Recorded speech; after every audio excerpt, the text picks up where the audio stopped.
Hello students, आज हम लोग आईआईटी जेईई 1999 में पूछा गया एक प्रॉब्लम को सॉल्व करेंगे। ये जो प्रॉब्लम है इंक्रीजिंग और डिक्रीजिंग फंक्शन से रिलेटेड है, जहाँ पे fx equals to sine 4x plus cos 4x इस तरह से पावर के फॉर्म में प्रॉब्लम को दिया गया है। प्रॉब्लम में पूछा गया है कि ये पूरा फंक्शन जो है किस इंटरवल में इंक्रीजिंग है। क्वेश्चन को एक बार रिपीट करते हैं। ये पूरा जो फंक्शन fx है ये किस इंटरवल में इंक्रीजिंग होगा, ये हम लोग को करेक्ट ऑप्शन चूज करना है। तो दिए गए 4 ऑप्शन में से हम लोग उसी के इंटरवल में हम लोग ट्राई करेंगे कि इसको इंक्रीजिंग फंक्शन दिखाएं। तो सबसे पहले इंक्रीजिंग फंक्शन के लिए सॉल्व कैसे करेंगे इस प्रॉब्लम को, ये देखते हैं। fx equals to sine to the power 4x plus cos to the power 4x, ये गिवन है। इंक्रीजिंग फंक्शन होने के लिए डेरिवेटिव यानी फर्स्ट डेरिवेटिव हमेशा पॉजिटिव होना चाहिए। तो सबसे पहले हम लोग इसका फर्स्ट डेरिवेटिव निकालते हैं। F dash x, first derivative को हम लोग इस तरह से लिख सकते हैं एफ डैश एक्स, और इसका डेरिवेटिव निकालेंगे तो हम लोग लिखेंगे 4 साइन क्यूब एक्स, और फिर साइन एक्स का डेरिवेटिव हो जाएगा कॉस एक्स, ऐसा होगा। प्लस 4 कॉस क्यूब एक्स, और कॉस क्यूब एक्स का कॉस एक्स का डेरिवेटिव हो जाएगा minus sine x. Chain rule के हिसाब से हम लोग इस तरह से सॉल्व कर सकते हैं।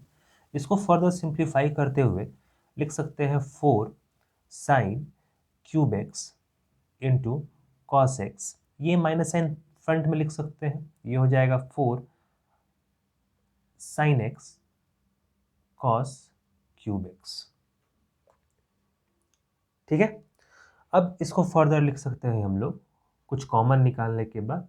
4 साइन एक्स कॉस एक्स, ये कॉमन हो गया, यहां से क्या हो जाएगा साइन स्क्वायर एक्स, और यहां से माइनस कॉस स्क्वायर एक्स, ये हो जाएगा एफ डैश एक्स। अब फर्दर एफ डैश एक्स को हम लोग और सिंप्लीफाई कर सकते हैं ताकि आसानी से हम लोग इंक्रीजिंग इंटरवल निकाल सके कि ये फंक्शन जो है किस इंटरवल में इंक्रीजिंग है। दिए गए 4 ऑप्शंस में से कौन सा ऑप्शन सही होगा, ये पता करने के लिए हम लोग इसको और सिंप्लीफाई कर लेते हैं ताकि आसानी हो जज करने में। 4 साइन एक्स कॉस एक्स को फर्दर इसी तरह से लिखते हैं, और ये जो है इसको हम लोग अरेंज कर सकते हैं।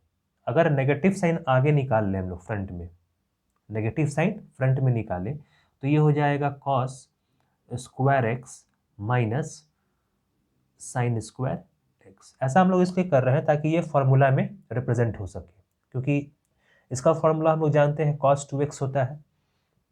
अब फर्दर हम लोग लिख सकते हैं minus 4 sine x cos x, और ये हो जाएगा cos 2x, ऐसा होगा। अब यहां से इस 4 को हम लोग कुछ इस तरह से एडजस्ट करेंगे, minus 2 into 2 sine x into cos x into cos 2x, ऐसा लिख सकते हैं। अब ये 2 sine x into cos x, इसको क्या लिख सकते हैं sine 2x, that is equals to minus 2 into sine 2x into cos 2x, ऐसा होगा। अब ये फर्दर फॉर्मूला में है, 2 साइन थीटा कॉस थीटा क्या होता है साइन 2 थीटा, इसको लिख सकते हैं माइनस 2 सॉरी ये फॉर्मूला है 2 sine theta cos theta, theta की जगह पे क्या है 2x, तो minus 2 sine theta cos theta को लिख सकते हैं हम लोग माइनस साइन 4 थीटा। तो एफ डैश एक्स को हम लोग फाइनली सिंप्लीफाई करते हुए कहाँ पे पहुँचे, माइनस साइन 4x पे। तो जितना हो सके सिंप्लीफाई कर लेने से आसानी होता है प्रॉब्लम को सॉल्व करना, क्योंकि अब हम लोग इसके आधार पर जज कर सकते हैं कि कौन से इंटरवल में ये पूरा फंक्शन इंक्रीजिंग होगा, क्योंकि F dash x first derivative decide करता है कि किस इंटरवल में फंक्शन इंक्रीजिंग है या फिर डिक्रीजिंग है। तो एफ डैश एक्स कितना मिला हम लोग को, माइनस साइन 4x। अब इससे हम लोग आगे बढ़ते हैं। F dash x equals to minus sine 4x। अब इसी पे केवल ध्यान देना है, इस पूरे एक्सप्रेशन पे हम लोग को ध्यान से इसको समझना है किस तरह से हम लोग इसको यूज करेंगे। इंक्रीजिंग होने के लिए फंक्शन का किसी भी इंटरवल में इंक्रीजिंग होने के लिए एफ डैश एक्स को क्या होना होगा, एफ डैश एक्स को पॉजिटिव होना होगा, ग्रेटर देन 0। ये तो पता है, बेसिक कंडीशन है। इंक्रीजिंग होने के लिए एफ डैश एक्स का वैल्यू हमेशा पॉजिटिव होना चाहिए। अब एफ डैश एक्स का वैल्यू क्या है, माइनस साइन 4x, ये नेगेटिव है यहाँ पे। इसका मतलब है कि साइन 4x ये डिसाइड करेगा कि फंक्शन किस इंटरवल में इंक्रीजिंग है या फिर डिक्रीजिंग है। अगर साइन 4x का वैल्यू नेगेटिव हो जाए तो नेगेटिव मल्टीप्लाइड बाय नेगेटिव क्या हो जाएगा, पॉजिटिव, और एफ डैश एक्स क्या चाहिए, ग्रेटर देन 0।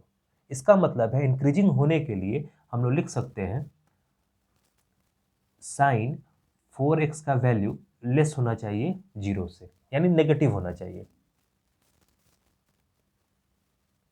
ठीक है, अगर साइन 4x नेगेटिव होगा, जब ये पूरा टर्म नेगेटिव होगा तो नेगेटिव मल्टीप्लाइड बाय नेगेटिव क्या देगा, पॉजिटिव, और एफ डैश एक्स क्या चाहिए हम लोग को, पॉजिटिव इंक्रीजिंग के लिए। तो कंडीशन फुलफिल होगा, इसलिए हम लोग कंडीशन क्या लगा रहे हैं, साइन 4x छोटा होना चाहिए 0 से, यानी नेगेटिव होना चाहिए। अब साइन थीटा जो है वो नेगेटिव कब होता है, अगर हम लोग क्वाड्रेंट में देखें इस तरह से, तो फर्स्ट क्वाड्रेंट में तो ये पॉजिटिव होता है, सेकेंड क्वाड्रेंट में ये पॉजिटिव होता है, बस यहाँ नेगेटिव होता है। इसका मतलब है कि अगर थीटा पाई से बड़ा हो और 2 पाई से छोटा हो तो ये कंडीशन फुलफिल होगा। इसका मतलब हम लोग कह सकते हैं कि अगर थीटा यानी 4x बड़ा हो किससे, पाई से, और छोटा हो किससे, 2 पाई से, तो ये मस्ट कंडीशन है। अगर 4x का वैल्यू अगर पाई से बड़ा हो जाता है इस क्वाड्रेंट में लाई करेगा, और इस क्वाड्रेंट में साइन थीटा का वैल्यू क्या हो जाएगा, नेगेटिव, और नेगेटिव इंटू नेगेटिव क्या देगा, पॉजिटिव, यानी उस इंटरवल में फंक्शन क्या होगा, इंक्रीजिंग। उसी तरह से 2 पाई से छोटे वैल्यू के लिए ये फंक्शन क्या हो जाएगा, इंक्रीजिंग। तो 4x ग्रेटर होना चाहिए पाई से और लेसर होना चाहिए 2 पाई से। तो यही एक बेसिक कंडीशन हम लोग को यहाँ पे इंपॉर्टेंट कॉन्सेप्ट समझना था। तो हम लोग x का वैल्यू निकाल लेते हैं। अगर डिवाइड करें, अगर इसको डिवाइड कर दे हम लोग 4 से, तो इसको फर्दर लिख सकते हैं हम लोग पाई बाई 4 और पाई बाई 2, मतलब थीटा का वैल्यू, x का वैल्यू अगर हम लोग पाई बाई 4 से पाई बाई 2 के बीच में ले तो फंक्शन क्या होगा, इंक्रीजिंग होगा। ये एक बेसिक रिजल्ट है इसका। x का वैल्यू हमेशा पाई बाई 4 से अगर पाई बाई 2 के बीच में लेते हैं और यहाँ रखते हैं तो ये लेसर देन 0 होगा।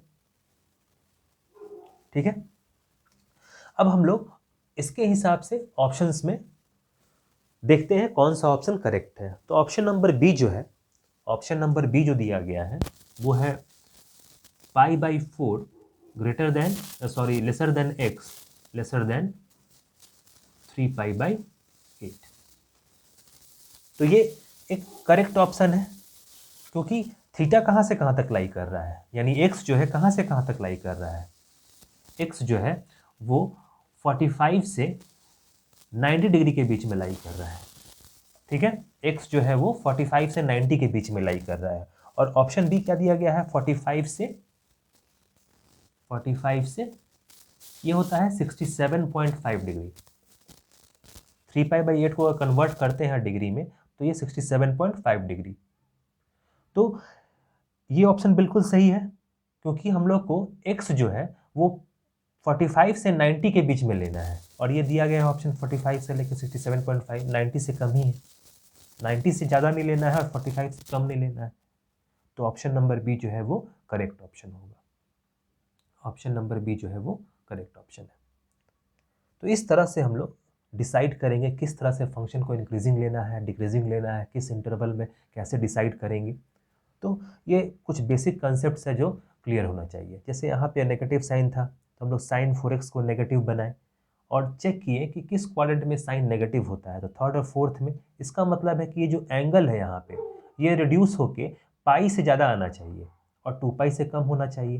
यानी x में यहाँ हम लोग पुट करेंगे तो x में कौन सा वैल्यू पुट करना चाहिए, पाई/4 से पाई/2 के बीच में।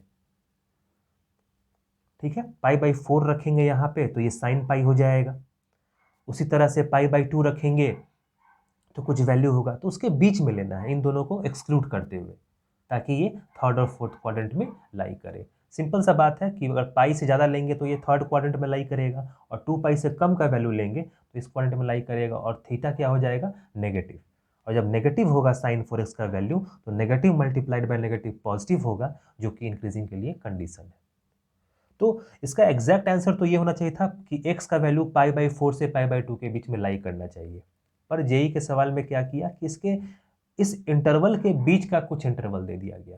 मतलब ये पाई/4 से पाई/2 का ना लेके पाई/4 से 3 पाई/8 तक ही लिया गया। उससे फर्क नहीं पड़ता है क्योंकि इसी इंटरवल का पार्ट है ये, तो इसमें भी इंक्रीजिंग होगा। तो ऑप्शन नंबर बी जो है वो करेक्ट ऑप्शन होगा। इसको और एलोबरेट तरीके से भी देख सकते हैं। अगर x का डिफरेंट डिफरेंट वैल्यूज़ लें और फंक्शन में सेटिस्फाई करें, रफ वर्क में करके देख सकते हैं, तो और अच्छे से ये चीज़ क्लियर होगा। लेकिन बेसिकली इस प्रॉब्लम को हम लोग आसानी से इस तरह से सॉल्व कर सकते हैं। इंक्रीजिंग कंडीशन क्या होता है, तो f'(x) ग्रेटर देन 0 होना चाहिए और इक्वल टू 0 हम लोग इसलिए लगाते हैं वहाँ पे ताकि इंटरवल डिसाइड कर पाए कि कहाँ से कहाँ तक इंटरवल हम लोग ले सकते हैं। इसलिए इक्वल टू 0 भी उसमें हम लोग इंक्लूड करते हैं, चाहे इंक्रीजिंग हो चाहे डिक्रीजिंग हो, इंटरवल डिसाइड करने के लिए। लेकिन बेसिक कंडीशन क्या है कि dy/dx ग्रेटर देन 0 होना चाहिए। और फिर जो फंक्शन का वैल्यू मिलता है डेरिवेटिव का, उससे फिर कैसे आगे बढ़ेंगे ये भी कॉन्सेप्ट क्लियर होना चाहिए और ऑप्शन के हिसाब से ही सोचना है। जैसे पाई/4 पाई/2 के बीच में है इंटरवल, जिसके बीच में ये इंक्रीजिंग है, ये तो एग्जैक्ट आंसर हुआ। पर ऑप्शंस में कौन सा ऑप्शन सही होगा ये इसके हिसाब से हम लोग जज करेंगे। तो ऑप्शन नंबर बी बिल्कुल करेक्ट ऑप्शन है, क्योंकि 45 से 90 के बीच में हम लोग वैल्यूज ले सकते हैं, जिसके लिए function sine 4x plus cos 4x क्या होगा, इंक्रीजिंग। तो 45 से 67.5 भी तो ले सकते हैं, उसी के बीच का पार्ट है ये। तो इस तरह से हम लोग इस प्रॉब्लम को सॉल्व करेंगे। नेक्स्ट क्लास में हम लोग एक और अच्छे सवाल के साथ मिलेंगे, जो कि IIT JEE में पूछा गया सवाल होगा और उसको सॉल्व करेंगे। ठीक है, फिर नेक्स्ट क्लास में मिलते हैं।